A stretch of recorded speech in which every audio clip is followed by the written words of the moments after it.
बिस्मिल्लाहिर्रहमानिर्रहीम। अस्सलाम वालेकुम नाज़रीन। वतन की फ़िक्र करना दां, मुसीबत आने वाली है, तेरी बर्बादियों के मशवरे हैं आसमानों में। बहुत ही तकलीफ़ में है इस वक्त मेरा अज़ीज़ वतन मुमलकत खुदादाद पाकिस्तान। इकबाल ने एक दुआ मांगी थी कि खिर्द की गुत्थियाँ सुलझा चुका मैं, मेरे मौला मुझे साहिब जरूँ कर। अब तो अक़ल, फ़हम, फ़रासत, सोच, विचार ये सिवाय आपको तकलीफ़ देने के कुछ नहीं देते।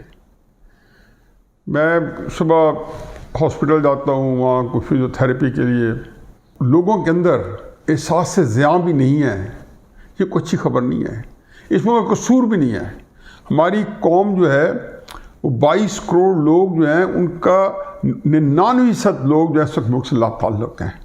उनके पास वो सोच समझ है ही नहीं कि वो उसको कॉम्प्रीहेंड कर सकें। ये लीडरों ने देनी थी, और लीडर जो है, मैं तो ये कहता हूँ कि इस वक्त हर बंदा जो है वो एक अपनी मुफादाती जंग लड़ रहा है, और वतन अज़ीज़ किस्ते में जा रहा है, उसकी तरफ किसी को फिक्र नहीं है। कि वाय नाकामी मताए कारवां जाता रहा, कारवां के दिल से एहसास ज़ियां जाता रहा। कारवां जो लुट चुका है या लूटा जा रहा है, उससे ज़्यादा ये है कि कारवां के अंदर उनके अंदर इसका एहसास भी नहीं है कि क्या नुकसान हो रहा है हमारा, और किस तबाही से जा रहे हैं। पर्दे के पीछे क्या कुछ हो रहा है, क्या कुछ होने वाला है। इमरान खान साहब, अभी मैं वीलॉग करने लगा हूँ तो उनकी कोई गैर रस्मी प्रेस से गुफ्तगू टीवी पे आ रही थी। फरमा रहे थे कि मुल्क जो है वो जब किसी सिमत में चलने लगा तो मुझे इक़्तिदार से अलहदा कर दिया कि मेरे ख़िलाफ़ साजिश हुई है। मेरा आज का मौज़ू भी यही है कि ये साजिश जो है ये इमरान खान साहब के ख़िलाफ़ हुई है या पाकिस्तान के ख़िलाफ़ हुई है। साजिश पहले थी तो साजिश अब है, तब शुरू हुई थी और अब ज़ोर पकड़ रही है। इसके ताने बाने ढूंढना, करना और इसका तयन करना होगा। साथ उन्होंने फरमाया जी कि काजी फैज़ ईसा के ख़िलाफ़ जो रेफरेंस था वही गलती थी। इमरान खान साहब, कितने जुराइम आपने किए हैं जो आप कहते हैं मेरी गलतियाँ थी। ये गलतियाँ नहीं थी। आपने कहा था ना, नजम सेठी साहब ने 35 पंचर लगा के 2013 में आपको 35 सीट से महरूम किया। बाद में कहा था वो एक सियासी बयान था, क्योंकि झूठ बोलना आपके लिए अब कोई मसला नहीं रहा। इस बारे में मुझे बिल्कुल कोई शक व शुबा नहीं है कि इमरान खान की शख्सियत बदकिस्मती से इंतहाई मनफी शख्सियत का रूप धार चुकी है। एक नेगेटिव माइंडसेट, एक डिस्ट्रक्टिव माइंडसेट, जो हर वक्त ये सोचता है कि तबाही बर्बादी को किस तरीके से उजागर किया जाए या उसके लिए माहौल पैदा किया जाए। हमेशा से उनको पार्टी के अंदर भी दो बंदे जब लड़ते हैं तो उनको आसूदगी होती है। कैबिनेट में लोगों की हाथापाई होती है, उनको आसूदगी होती है, हंसते हैं, इंजॉय करते हैं। अब उनकी ये इंजॉयमेंट जो है वो पाकिस्तान को कास्ट कर रही है। वो अब ये देखना चाहते हैं कि पाकिस्तानी किस तरीके से एक दूसरे के साथ दफ्तर गरबान होते हैं। इमरान खान साहब फिर फरमाते हैं कि फराह खान जो पता कितने थूक लगा के यहाँ से फरार हो चुकी है, उसकी सफाइयाँ दे रहे थे। मेरा यकीन दिल करता था ये उसी सफाइयाँ दें। कहते हैं ना वजारत ना ओहदा, यानी कि वजारत ओहदा चाहिए करप्शन करने के लिए, जिस नस्तालिक तरीके से करप्शन हो रही है, जो अभी भी हो रही है बेशुमार जगहों पे।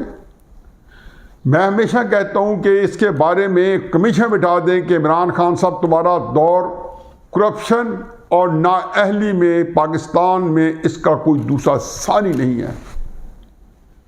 आपने पाकिस्तान की एहसास को नुकसान पहुंचाया। फराह खान, अब आप इसको डिफेंड करेंगे। आपने अपनी ऑफशोर कंपनी को भी डिफेंड किया था जब नवाज शरीफ साहब पे ऑफशोर कंपनी के ऊपर मुकदमा चला था, जिसमें वो कोई ताल्लुक नहीं था। आपका तो ताल्लुक था न्याजी प्राइवेट लिमिटेड लंदन के अंदर ऑफशोर कंपनी आइलैंड में रजिस्टर कराई थी, और फरमाया था वो मैंने टैक्स बचाने के लिए किया। यानी कि इतना ये ढीठ आदमी है कि इसको कोई फ़र्क नहीं पड़ता, क्योंकि इसको अपने हिस्से का एक कल्ट मिल गया है। जिनको ये चाहता है कि किसी तरीके से इसने वो साइंस ईजाद करना चाहता है या उसको परफेक्शन देना चाहता है कि उनको उजागर करके इनको तसादम की तरफ डरवा के मरवा दिया जाए। खैर, इसमें तो बात अभी क्या करें। काजी फैज़ ईसा के बारे में कि रेफरेंस दायर करना मेरी गलती थी कि मेरे कत्ल के बाद उसे जफा से तौबा, हाय उस जूद पशेमा का पशेमा होना। आपने काजी फैज़ उनकी बीवी के साथ कर क्या दिया?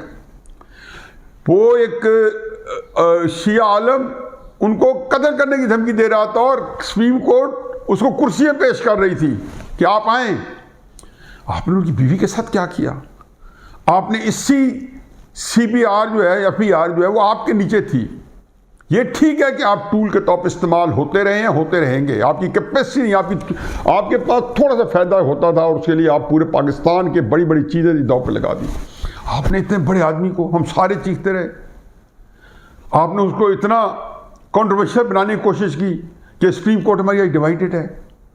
ये सारे कारकुन आपने कौन से दायरे के अंदर, फौज के अंदर, ये अभी मैं उसमें आता हूँ जो बाजवा साहब की कल लाहौर में या गैरिजन मेस में एक बहुत बड़ी हाजिर और रिटायर्ड फौजियों के आगे जो उनकी कोई पूरे 2.5 घंटे की तकरीर और फिर 2 घंटे के क्वेश्चन आंसर जो है वो हुए हैं, उसका मैं लबे पेश करता हूँ और मेरा मौजू भी वही है।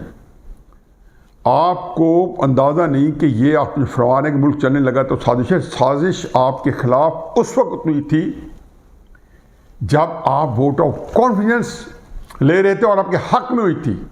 यही बाजवा साहब ने कल गैरिजन मैक्स में कहा कि वो वोट ऑफ कॉन्फिडेंस को नहीं मिलना था। एक एक बिल हमने फ़ोन करके पास कराया। जो मेरा मौजू है वो ये है कि हो क्या रहा है। बाजवा साहब की तकरीर इन बिटवीन हम डिस्कस कर लेंगे। मेरे इमरान से तो कोई शिकवा नहीं है। आपको पता है कि इमरान साहब जो कुछ कर रहे हैं मुझे उससे कोई शिकायत नहीं है।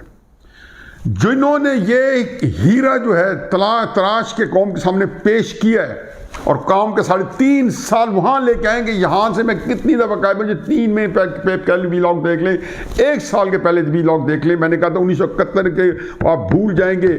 जिसने मेरे वीलॉग को रेगुलर सुनने वाले के 2 बंदे भी हैं, 2 इस बात की तायद करेंगे, तुम इसे 1971 भूल जाओगे।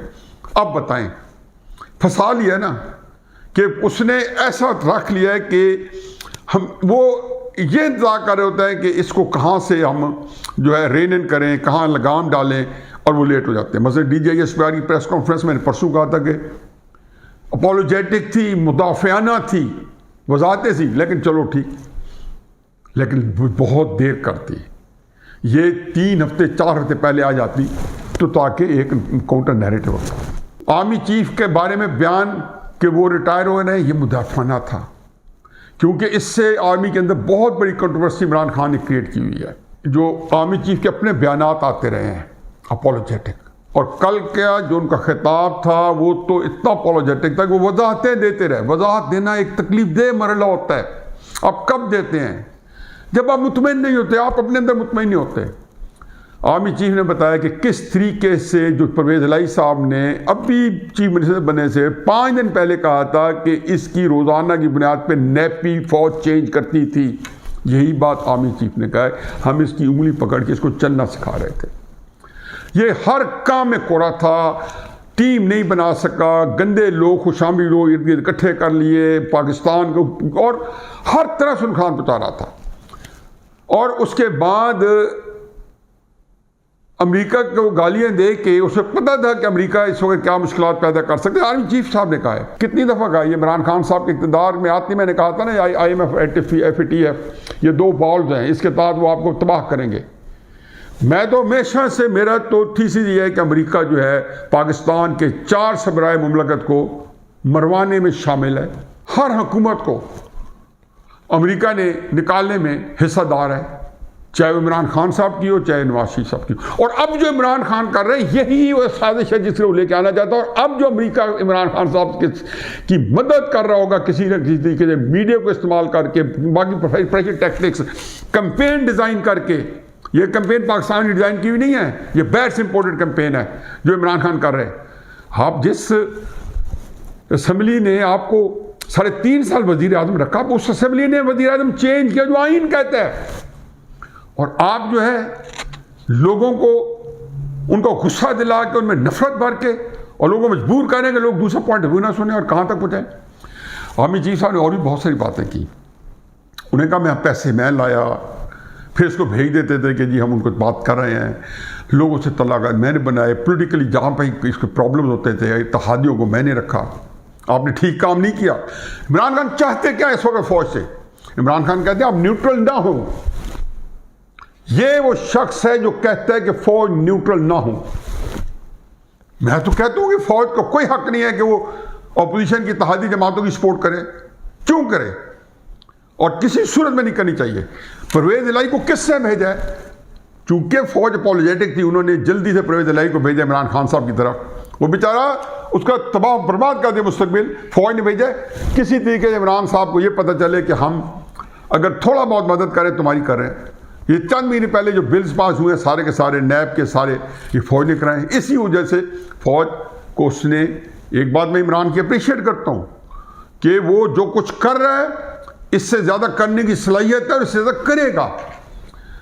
और जो उसने अब तक करवा लिया है उनको फौज को बैकफुट पे डिफेंस से मुदाफत में कर दिया है। अब सूरत हाल क्या है?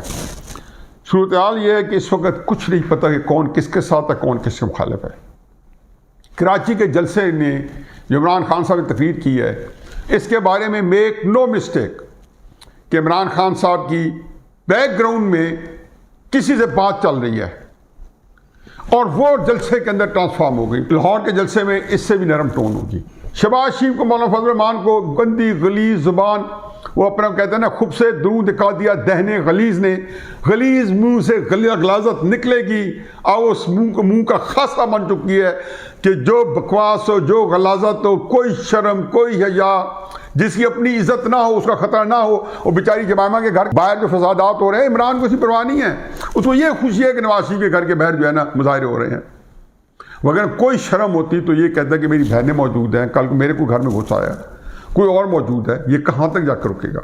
लेकिन यकीन आने कि उसको इस बात की परवाह नहीं है, कुछ भी नहीं है। उसको ये पता है कि जी उसे नवाज शरीफ को, शहबाज शरीफ को, फजल रहमान को, जरदारी को किस तरह करना है कि सोसाइटी में इश्तियाल फैले और धींगा मुश्ती हो। अब दूसरी तरफ आर्मी चीफ ने भी सारी बातों के बाद, जहाँ पे उसको 2.5 घंटे की तकरीर की उन्होंने कल और 2 घंटे सवाल जवाब दिए, और कमो पेश उसका ये जवाब ये था कि मेरी इमरान खान साहब से रोज़ाना की बुनियाद बात हो रही है। ज़ाहिर है डायरेक्ट तो बात नहीं होगी। वो जो मैंने कहा कि वाया मीडिया, वो तो इमरान खान साहब की तकरीर से समझ आ गई थी। मैंने बताया था ना कि इमरान खान साहब की तकरीर में कुछ नहीं था, वो कुछ भी नहीं कहना चाहते थे। वो एक इशारा करना था, थोड़ा बहुत ज़रूर किया कि यार लोग ये ना कहें कि बिल्कुल बकरी हो गया है, जो कि हो चुका है। अब उन्होंने वादा ये किया होगा और इन्होंने कहा होगा कि बजट के बाद हम इलेक्शन करवा देंगे। अब इमरान खान साहब जो हैं अगर बातें मान गए तो जाहिर है कि उसके ऊपर उनकी शर्त ये होगी कि आप भी उसके मुकाबले में नफरत हकारत की सियासत ना करें। चुनांचे लाहौर के जलसे में मज़ीद कमी देखेंगे और ये वो होगी। दूसरा, आर्मी चीफ साहब ने कहा था हमने इमरान खान साहब को यकीन दिलाया कि इलेक्शन आप जीते तो हम आपको दोबारा वज़ीर-ए-आज़म बना भी लेंगे, कबूल कर लेंगे। मेरा ख्याल है कि इस वक्त चाहे अपोजिशन है, चाहे इमरान खान है, चाहे एस्टेब्लिशमेंट है, आपको फिर मेरा दोबारा पता, मैं तो 2 साल से कह रहा हूँ, कोई किसी पे एतबार अंदर से करने पर तैयार नहीं है। लेकिन कुछ वक्त ऑप्शन नहीं होती। जो नई सूरत हाल पैदा हुई है कि अपोजिशन को तो सियासत में खातिर खा नुकसान हुआ होता रहेगा कि उनके पास उनसे बयानिया जो है वो तहलील हो गई है। और इमरान खान साहब ने उनका बयानिया ले लिया, बजाय अपना हिसाब किताब देते। करप्शन जो पाकिस्तान में ख़त्म करने आए थे 116 से उठे और 140 से पहुँचा दिया, रिकॉर्ड कायम कर दिया। पाकिस्तान कभी भी इस जगह पे नहीं पहुँचा था। पाकिस्तान के अंदर जितने इशारे हैं जो तबाही बर्बादी के और ख़राबी के, बर्बादी के, मिस गवर्नेंस के, सारे में मौजूद हैं। लेकिन इसके बावजूद अपोजिशन जो है वो अपनी सियासी बयानिया से महरूम होती जा रही है। जनरल बाजवा साहब ने बहुत डूबियस बातें की। एक बात उन्होंने की, वो उसमें हौसला भी था कि किसी ने राइट्स करने की कोशिश की तो उन्होंने कहा कानून हरकत में आएगा। उन्हें कानून नहीं, उसने कहा फौज हरकत में आएगी। और ये वो वार्निंग थी। उसने कहा मैं फिर किसी को बख्शूंगा नहीं। 25 मार्च 1971 को वक्ती तौर पे पूरे मुल्क के अंदर फौज ने क्रश कर रख दिया था। इमरान खान तुम किस बात की बोली हो, लेकिन असल में कौन किसके साथ कितना मुखलिस है ये अगले चंद दिनों की सियासत जो है उससे अंदाज़ा भी होता रहेगा। और जो उससे आउटकम मेरी समझ में आएगा मैं आपके सामने पेश भी करता रहूँगा। वमा अलैना इल्लल बलाग।